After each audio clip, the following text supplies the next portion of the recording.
Chapter 13. Wreck of a Spanish Ship. I was now in the 23rd year of my residence in this island, and was so naturalized to the place and the manner of living that, could I but have enjoyed the certainty that no savages would come to the place to disturb me, I could have been content to have capitulated for spending the rest of my time there, even to the last moment, till I had laid me down and died, like the old goat in the cave. I had also arrived to some little diversions and amusements, which made the time pass a great deal more pleasantly with me than it did before. First, I had taught my Paul, as I noted before, to speak, and he did it so familiarly, and talked so articulately and plain, that it was very pleasant to me; and he lived with me no less than 26 years. How long he might have lived afterwards I know not, though I know they have a notion in the Brazils that they live 100 years. My dog was a pleasant and loving companion to me for no less than 16 years of my time, and then died of mere old age. As for my cats, they multiplied, as I have observed, to that degree that I was obliged to shoot several of them at first, to keep them from devouring me and all I had;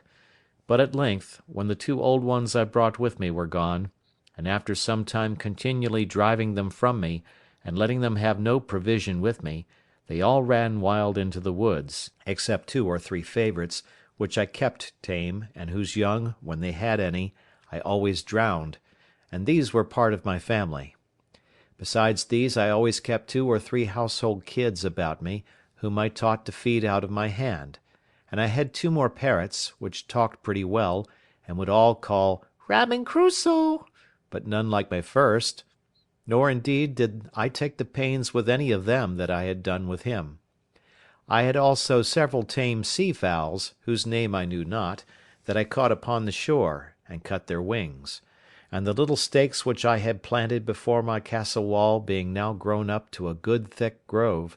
these fowls all lived among these low trees, and bred there, which was very agreeable to me, so that, as I said above, I began to be very well contented with the life I led, if I could have been secured from the dread of the savages. But it was otherwise directed, and it may not be amiss for all people who shall meet with my story to make this just observation from it: how frequently, in the course of our lives, the evil which in itself we seek most to shun, and which, when we are fallen into, is the most dreadful to us, is oftentimes the very means or door of our deliverance, by which alone we can be raised again from the affliction we are fallen into. I could give many examples of this in the course of my unaccountable life,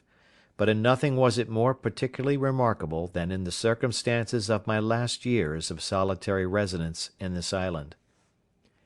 It was now the month of December, as I said above, in my 23rd year, and this, being the southern solstice, for winter I cannot call it,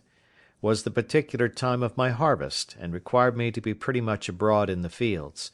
when, going out early in the morning, even before it was thorough daylight, I was surprised with seeing a light of some fire upon the shore, at a distance from me of about 2 miles, toward that part of the island where I had observed some savages had been, as before, and not on the other side; but to my great affliction it was on my side of the island. I was indeed terribly surprised at the sight, and stopped short within my grove, not daring to go out, lest I might be surprised; and yet I had no more peace within, from the apprehensions I had that if these savages, in rambling over the island, should find my corn standing or cut, or any of my works or improvements, they would immediately conclude that there were people in the place, and would then never rest till they had found me out. In this extremity I went back directly to my castle, pulled up the ladder after me, and made all things without look as wild and natural as I could. Then I prepared myself within, putting myself in a posture of defence. I loaded all my cannon, as I called them, that is to say, my muskets, which were mounted upon my new fortification, and all my pistols, and resolved to defend myself to the last gasp, not forgetting seriously to commend myself to the divine protection, and earnestly to pray to God to deliver me out of the hands of the barbarians. I continued in this posture about 2 hours, and began to be impatient for intelligence abroad, for I had no spies to send out. After sitting a while longer, and musing what I should do in this case, I was not able to bear sitting in ignorance longer; so setting up my ladder to the side of the hill, where there was a flat place, as I observed before, and then pulling the ladder after me, I set it up again and mounted the top of the hill, and pulling out my perspective glass, which I had taken on purpose, I laid me down flat on my belly on the ground, and began to look for the place.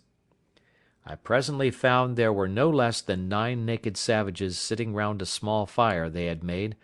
not to warm them, for they had no need of that, the weather being extremely hot,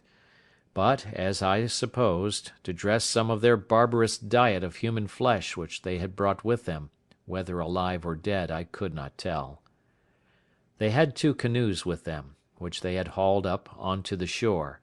and as it was then ebb of tide, they seemed to me to wait for the return of the flood to go away again. It is not easy to imagine what confusion this sight put me into, especially seeing them come on my side of the island, and so near to me; but when I considered their coming must be always with the current of the ebb, I began afterwards to be more sedate in my mind, being satisfied that I might go abroad with safety all the time of the flood of tide, if they were not on shore before; and having made this observation, I went abroad about my harvest work with the more composure.